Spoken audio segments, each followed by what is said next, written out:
Pak, mohon jalan ini Pak. Nah masyarakat mah tidak tahu kan, mana itu jalan kabupaten yang merupakan kewenangan kabupaten, mana itu yang merupakan kewenangan provinsi. Kan gitu. Nah, oleh karenanya udahlah kita yang kerja.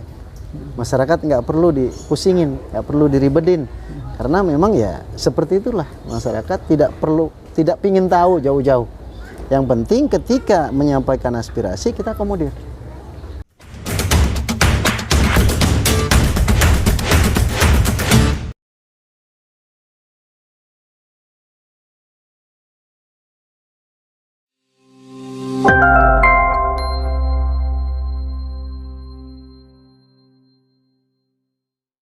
Assalamualaikum warahmatullahi wabarakatuh. Bertemu lagi di podcast Kabar Banten bersama DPRD Provinsi Banten. Hari ini kita membahas terkait dengan bagaimana peran anggota DPRD Provinsi Banten dalam pembangunan Provinsi Banten. Tentu dalam program ngobrol bareng anggota Dewan atau Ngode. Nah, hari ini sudah hadir bersama kita Bapak Haji Sofwan Haris. Terima kasih, Sofwan saja ya, Haji Sofwan. Ya, terima kasih Pak Dewan sudah bisa menyempatkan waktu di yang ya lumayan asli suasananya begini. Nah, ini Pak Sofwan ini tentu jejak rekam sebagai politisinya sudah cukup lama ya Pak Haji ya. Dan Pak Haji tentu banyak orang yang pengen tahu Pak Sofwan itu siapa sih sebenarnya begitu. Orang mana sih Pak Sofwan itu begitu. Nah, bisa diperkenalkan Pak Haji. Baik, terima kasih Kang Fauji, dan tentu saja terima kasih kepada rekan-rekan ya. Ini kru dari Kabar Banten, podcast Kabar Banten nih. Tentu saja yang pertama saya mengucapkan Assalamualaikum warahmatullahi wabarakatuh. Waalaikumsalam warahmatullahi wabarakatuh. Untuk semua pemirsa Kabar Banten ya, baik itu yang media cetak ataupun media online-nya ya. Ya, jadi ingin saya sampaikan pada kesempatan hari yang berbahagia ini tentunya, jika ingin mengetahui siapa saya, Sofwan, tentunya ya saya nama saya dulu deh. Nama saya ya yang singkat. Saya dihadiahi nama oleh orang tua itu sangat singkat, yaitu Sofwan. Nah, ini kalau kita jabarkan, Kang, kalau kita jabarkan lumayan panjangnya nih. Jadi ya cukup singkat, Sofwan. Kemudian tadi Kang Fauji menanyakan dari mana sih, berasal dari mana sih, ya kan, gitu kan? Kok bisa ke dunia politik gitu. Saya dilahirkan dan dibesarkan Kang Fauji sampai dengan masa lulus SMA itu saya di Desa Kramat Jati. Desa Kramat Jati Kragilan ya. Desa Kramat Jati Kragilan di sebelah timur sana. Di sebelah timur ya, ini itu dulu masih sangat kampung ya. Masih sangat kampung. Dan setelah saya SMU tentu saya hijrah ya. Keluar untuk menimba ilmu lah. Menimba ilmu, dan tentu setelah itu dari berbagai sekolah ya. Dari kampus ke kampus gitu. Sebelumnya saya di Keramat itu memang ketika sekolah dari semenjak SD Kang, dulu belum ada TK. Belum ada ya dulu ya? Belum ada. Jadi SD itu saya sambil ya, kalau di kampung sudah biasa ketika kita sekolah itu sambil ngaji. Sambil ngaji di pesantren paman saya ya. Itu adiknya abah saya, orang tua saya, itu Kiai Haji Ajhari ya. Dan salah satu santrinya saya, santri yang nakal. Anaknya tapi santri dan yang nakal. Paman itu, paman. Jadi santri gagal lah saya. Santri gagal, bukannya jadi kiai jadi politisi gitu. Gagalnya menjadi santrinya doang sebenarnya. Gagal menjadi santri gitu. Insya Allah mudah-mudahan dengan kegagalan itu ya kita tetap mau belajar. Tetap mau belajar, ngaji dan ngaji. Gitu. Jadi Pak Sofwan ini memang asli orang Kabupaten Serang berarti ya? Kabupaten Serang. Dari Kramat Jati, Kragilan ya, Kabupaten Serang. Terlahir dari angka 70-an lah. Jarang sekali Pak Haji. Pak Haji ini kan dalam jejak rekam pendidikannya ternyata juga dari basic pondok pesantren ya tadi. Ya, sering pesantren ngaji, Rombeng, pondok Rombeng. Pondok Rombeng ya. Kalau dulu pondok Rombeng disebutnya mungkin ya. Betul. Tapi sekarang kemudian masuk ke dunia politik. Itu sebenarnya dalam perjalanan Pak Haji ada apa sih sebenarnya sampai masuk ke dunia politik pada akhirnya? Saya pikir memang kita manusia namanya ya, hanya punya rencana. Tapi tata rencana itu memang Allah yang punya. Saya tidak punya cita-cita atau hasrat ke politik sebelumnya. Semenjak SMA sampai dengan saya lulus kuliah S1 itu belum ada cita-cita ke politik. Jadi seiring pergeseran masa, pertukaran waktu, ternyata saya harus masuk di Ke dunia politik. dunia politis dan tentu saja menjadi pejuang politik. Itu. Iya. Tentu kan ada hal sesuatu yang menarik mungkin di Pak Sofwan ya, yang awalnya seorang santri yang pulang sekolah ngaji tapi kemudian memilih dunia politik. Yang menarik dari politik apa tuh Pak Haji? Perjuangan ya dan pengabdian ya. Jadi memang seiring dengan pergeseran masa pertukaran waktu itu, kita sebelumnya ketika kuliah itu saya honorer, pernah ngajar Semasa juga. kuliah. Ya, semasa kuliah saya ngajar juga sempat selama 1 atau 2 tahun lah saya ngajar. Kemudian saya ngambil lagi S2 ya, S1 hukum. Sebelumnya saya di pendidikan. Pendidikan itu S1, kemudian ngambil lagi S1 hukum. S1 hukum, kemudian kita ngambil S2 itu di Jakarta lagi. Itu. Jadi S1-nya S1-nya 2 kali, S2-nya baru 1 kali ya. yang digunakan tetap digunakan. hukum, S1, S2 hukum. Gitu. Jadi ada ketertarikan masuk ke dunia politik kalau melihat kondisi kepentingan masyarakat. Jadi seiring perjalanan waktu memang kita tidak punya rencana sebelumnya, Kang Fauji. Namun ya kita karena bergaul ya, berteman, ketika itu saya punya sohib, punya sahabat dari Jakarta, dari Tangerang. Ada yang saya sebut saja namanya Pak Haji Budi, Pak Samsul Ma'arif, bahkan Pak Sekjen, Pak Haji Mujani itu kita sudah kenal sebelum Gerindra berdiri. Oke. Gitu. Jadi Sudah mengenal politik. Sudah kenal sebelumnya, tapi saya waktu itu belum kenal politik. Karena saya waktu itu masih menjadi pegawai atau pekerja ya. Oke. Pekerja itu sih di notaris, asisten notaris. Notaris. Karena menjalankan Asisten profesi notaris. S2 hukumnya itu Pak Haji, S1 keduanya S1 ya. hukum, masih Sebagai S1 hukum, sarjana ya. hukum. Jadi saya waktu itu masih enjoy dan ya asik di dunia kenotariatan.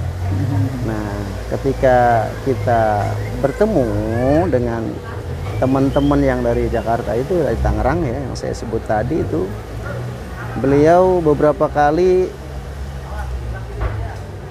sowan ke rumah saya itu ya ngajak.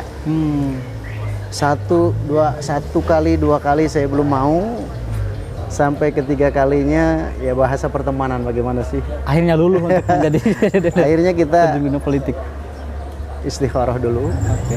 Saya bilang izinin saya untuk memberi untuk minta petunjuk Allah dulu deh. Barangkali ketika saya sudah sholat sunnah istikharah, kemudian ada petunjuk, dan akhirnya ya saya bismillah. Iya.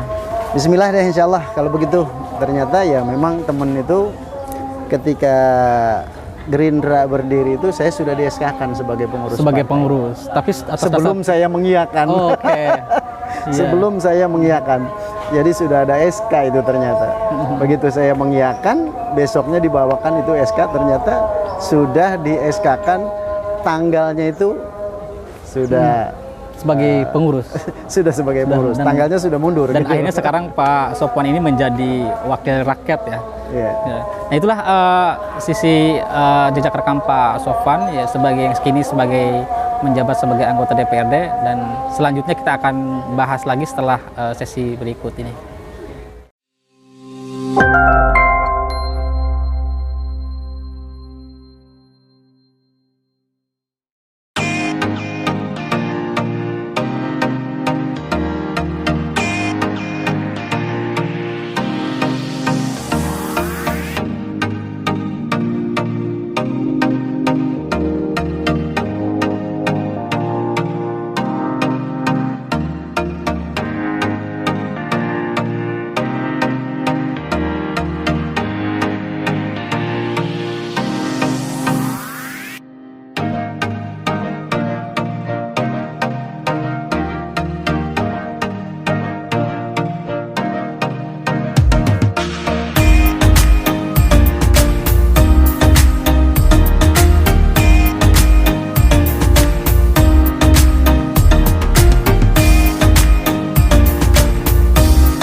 kembali lagi bersama podcast Kabar Banten.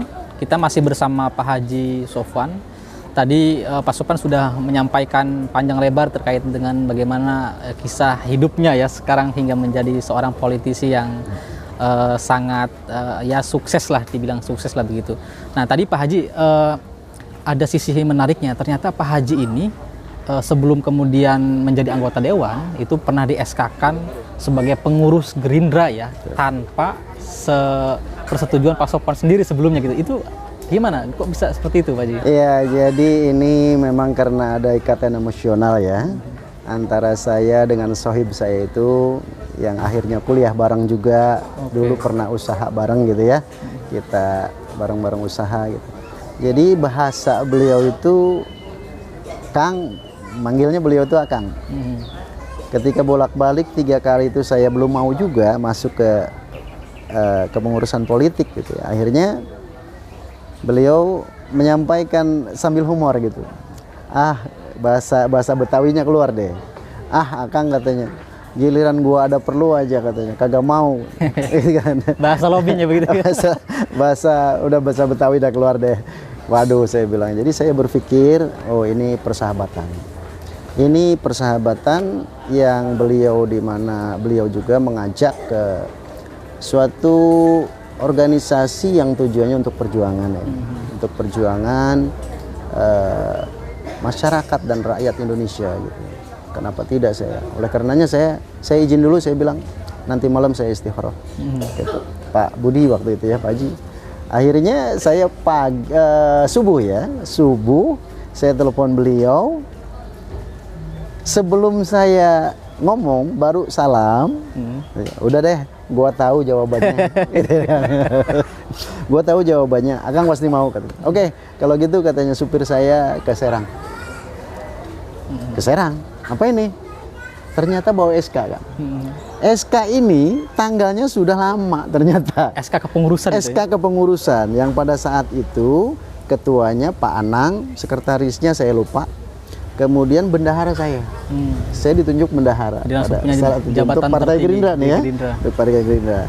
Kemudian pada perjalanan akhirnya ketuanya yang namanya Pak Anang itu dan sekretarisnya saya lupa namanya itu ya, itu tidak aktif sama sekali. Nah oleh karena yang ditunjuk oleh pusat itu oleh Pak Prabowo dan kawan-kawan di pusat itu Pak Budi yang pendiri yang sebagai pendiri di Banten ya, akhirnya Pak Budi ditunjuk sebagai ketua. Padahal beliau mendirikan itu kalau tidak salah 6 provinsi. Se-Indonesia itu 6 provinsi beliau kebagian. Nah saya akhirnya ditunjuk sebagai sekretaris DPD Gerindra Provinsi Banten gitu. Nah akhirnya kita kerjasama dalam waktu 14 hari kerja kita harus sudah selesai menyelesaikan kepengurusan dari tingkat DPD sampai dengan tingkat ranting. Itu tugas pertama. Sampai dengan tingkat PAC ya. Ini tugas pertama. Dan persisnya hanya 10 hari kerja Banten mendirikan Gerindra, Partai Gerindra. Dan itu terwujud Pak ya? Alhamdulillah terwujud. Cukup singkat terwujud. Jadi kita siang malam nggak tidur itu. Jadi teman-teman yang sudah benar-benar melobi Pak Haji itu memang sudah punya firasat bahwa memang Pak Sofwan ini punya potensi yang sangat bagus. Karena kita kenal betul dengan beliau ya, beliau juga kenal saya dan bahasanya gua kagak ada orang yang gua percaya kan selain lo. Makanya kenapa gua udah bikinin SK duluan, gue percaya sama lu dan lu pasti mampu gitu. Itu bahasa beliau. Jadi karena pertemanan yang cukup lama itulah kemudian yang mengantarkan Pak Sofwan bergabung dengan Gerindra dan kini sukses pernah menjadi anggota DPRD Kabupaten Serang, kemudian juga pernah menjadi dan kini sudah menjadi anggota DPRD Provinsi Banten yang pernah menduduki Komisi 1 dan sekarang Komisi 5 Pak Haji. Komisi 5. Nah Pak Haji mungkin karena tadi langkah awal masuk ke politik juga ada motivasi dari seorang teman dan pasti ada pesan-pesan politik dari teman dan partai juga. Nah selama Pak Haji sekarang menjalani jabatan politik di anggota DPRD Banten, mungkin bisa diceritakan tuh Pak kegiatan-kegiatan yang sudah dilakukan. Ya, jadi begini ya Kang Fauji, memang kita sudah bismillah, sudah niat untuk mengabdi kepada masyarakat ya melalui Partai Gerindra yang notabene salah satu pendirinya yaitu saya dan teman-teman ya, masih banyak teman-teman di Provinsi Banten ini, salah satunya memang saya. Nah, tentu saja saya masuk ke dalam dunia politik ini bukan berarti tidak terfikirkan terlebih dahulu, tidak. Saya sudah pikirkan, bahkan saya sudah istikharah sebelumnya. Dan ketika saya sudah masuk ke dunia ini sebagai pejuang politik, ya saya harus mewakafkan diri saya untuk pengabdian kepada masyarakat gitu ya, tanpa tentunya memilih. Semua masyarakat itu menjadi tanggung jawab saya ketika masyarakat dapil saya itu ya, dan yang memilih saya. Dan tentu ketika sudah jadi, sudah terpilih, ya bukan berarti hanya yang di dapil saya yang memilih saya saja, akan tetapi tentu saja masyarakat seprovinsi Banten gitu. Jadi di awal memang saya belum percaya diri, Kang Fauji, saya belum percaya diri dari semenjak awal mencalonkan sebagai legislatif itu ya. Saya masuk di DPRD kabupaten terlebih dahulu gitu. Sebelum akhirnya ke DPRD Provinsi Banten. Karena saya belum punya pengalaman pada saat itu.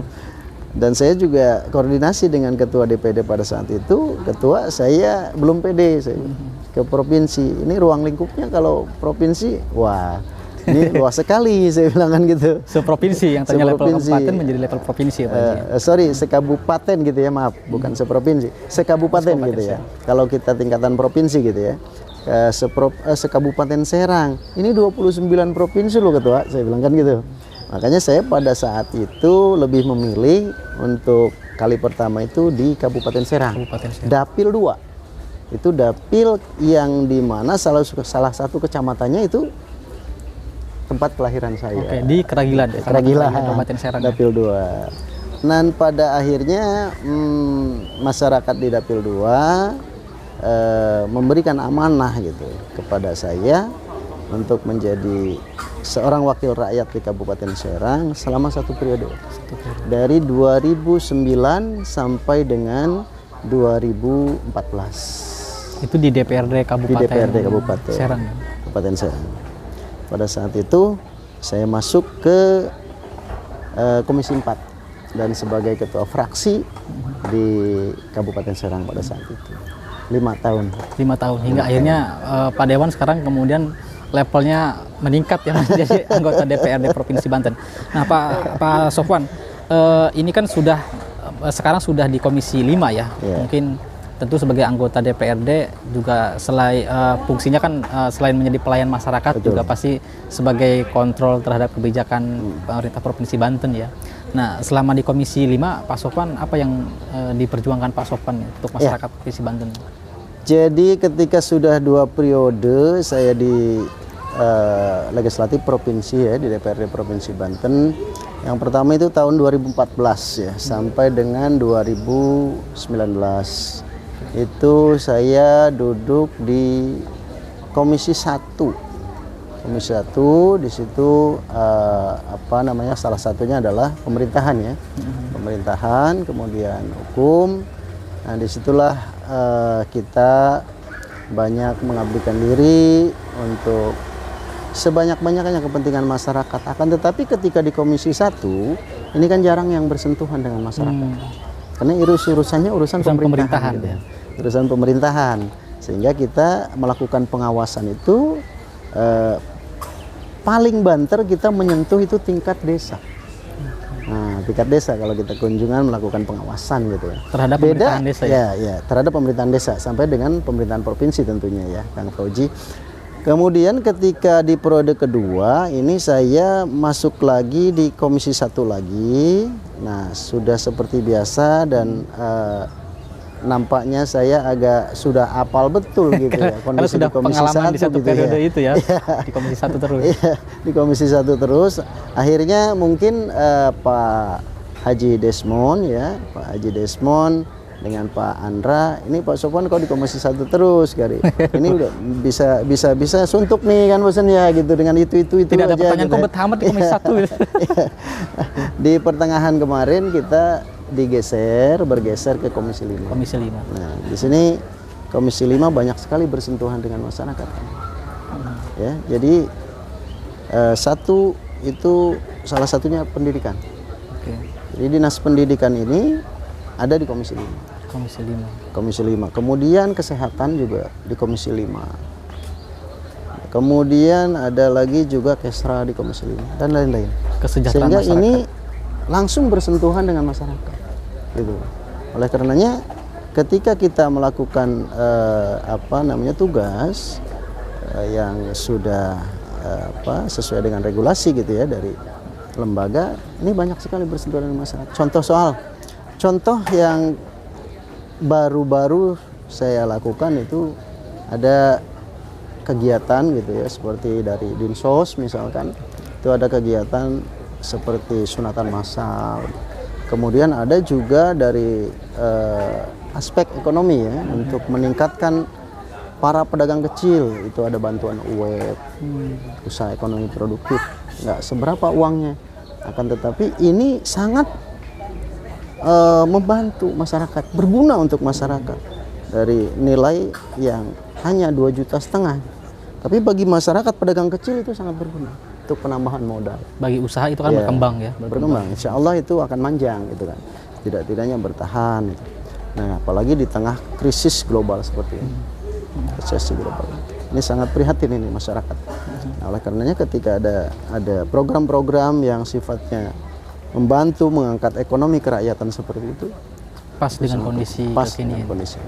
Pak Haji, mungkin kerja-kerja di DPRD Provinsi Banten kan mungkin tidak lepas dari aspirasi masyarakat. Betul. Yang tadi kita sudah bicara bahwa Pak Haji merupakan anggota DPRD dari pemilihan Kabupaten Serang ya. Itu gimana Pak Haji? Bisa diceritakan bagaimana ketika ada masyarakat aspirasinya disampaikan tapi belum terrealisasi begitu? Ya. Pada itu. Begini Kang ya, jadi kalau masyarakat memang mereka tidak tahu kita ada di posisi mana, ada di komisi berapa, urusannya apa. Masyarakat nggak mau tahu.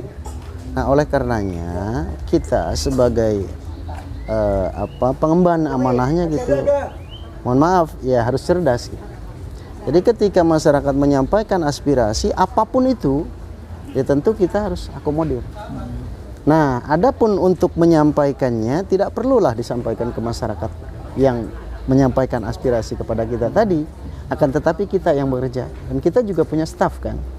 Ketika aspirasi ini, misalkan contoh, Pak, mohon jalan ini Pak. Nah, masyarakat mah tidak tahu kan, mana itu jalan kabupaten yang merupakan kewenangan kabupaten, mana itu yang merupakan kewenangan provinsi. Kan gitu. Nah, oleh karenanya udahlah kita yang kerja. Masyarakat nggak perlu dipusingin, nggak perlu diribedin, karena memang ya seperti itulah, masyarakat tidak pingin tahu jauh-jauh. Yang penting ketika menyampaikan aspirasi kita akomodir, gitu. Sebagai wakil rakyat. Sebagai wakil rakyat. Nah, makanya kita sampaikan, kemudian kita kawal, kita dorong supaya apa yang menjadi aspirasinya itu walaupun tidak seperti mie instan gitu ya, tidak instan gitu ya. Jadi dapat terlaksana walaupun memang agak lambat, karena memang ada regulasi, dan tentu saja itu regulasi itu ada ada waktunya ya. Betul. Jadi di mana anggaran murni, di mana anggaran perubahan, kan gitu. Jadi setelah aspirasi masyarakat itu terlebih dahulu dimasukkan terhadap perencanaan Pak Haji. Betul. Misalkan contoh jalan lingkungan. Kan kita di provinsi itu bisa untuk membangun jalan lingkungan, oleh karena kita ada programnya. Program jalan lingkungan ya, JLS itu. Nah, oleh karenanya ketika ada masyarakat, Pak, tolong dong jalan ini becek sekali, anak saya main ini. Oh ya, kita sampaikan. Tolong deh ininya proposalnya gitu. Diketahui juga oleh RT, RW dan kepala desanya. Boleh nanti kita ukur, kita buatkan kita arahkan untuk membuat proposal. Nah, baru kita sampaikan tuh. Nah, tempatnya kan di Komisi 4, bukan komisi saya. Nah, tapi kita sampaikan. Masuk ke dalam pokok-pokok pikiran Dewan. Masuk di situ, nanti ketika waktunya penganggaran murni sebelum penganggaran murni itu ada yang namanya rencana sebelum anggaran itu. Sebelum anggaran kita bahas terlebih dahulu, baru setelah itu masuk ke dalam anggaran. Penganggaran. Ya, KUA PPAS ya. KUA PPAS. Jadi sebelum masuk anggaran murni kita masukin dulu ke KUA PPAS. Gitu. Nah, setelah itu nanti kita dorong untuk dianggarkan di anggaran murni atau di anggaran perubahan. Hingga diputuskan di sidang paripurna DPRD Provinsi Banten. Putusan bersama yang akhirnya finalnya di paripurna. Jadi bagi masyarakat yang ingin menyampaikan apapun terhadap Pak Sofwan, itu jangan khawatir ya, tidak terakomodir ya. Meskipun sekarang di Komisi 5, tapi Pak Sofwan bisa memperjuangkan secara keseluruhan aspirasi masyarakat. Nah, hari ini kan artinya kita kan berpartai ini tentu saja setiap komisi itu ada saudara kita, ada teman kita di komisi-komisi yang lain gitu kan. Dari jumlah saat ini kita yang terpilih gitu, yang duduk di Legislatif Provinsi Banten itu kan 16. Nah, dari 16 orang ini tentu saja di setiap komisi itu 1, 2, 3 sampai 5 itu ada semua. Nah, kita tinggal koordinasi. Tolong sampaikan. Nanti kita kawal. Kebetulan juga saya di Badan Anggaran. Di Badan Anggaran. Ya, di Badan Anggaran. Jadi punya kuasa untuk memonitor. Kuasa sih enggak sih ya. Kuasa sih enggak, cuman kita ya bisa mengawal lah, insya Allah bisa mengawal gitu, dan bersama-sama dengan teman-teman Badan Anggaran yang lain gitu. Nah, itulah peran Pak Sofwan sebagai anggota DPRD Banten atau wakil rakyat ya Pak Haji kalau disebut. Dan terbaru kita sudah saksikan pembangunan gedung sekolah di Lebakwangi Kabupaten Serang, dan itu daerah pemilihannya Pak Sofwan. Dan kita mengapresiasi atas apa yang dilakukan oleh Pak Sofwan sebagai anggota DPRD Banten. Terima kasih Pak Sofwan sudah berbagi informasi. Kang Koji dan teman-teman dari Kabar Banten ya. Sukses terus ya, semangat ya. Pemirsa Kabar Banten, itulah perbincangan kita. Kita akan kembali bertemu di program podcast Kabar Banten di program yang sama bersama DPRD Provinsi Banten. Terima kasih. Assalamualaikum warahmatullahi wabarakatuh. Waalaikumsalam warahmatullahi wabarakatuh. Terima kasih. Terima kasih.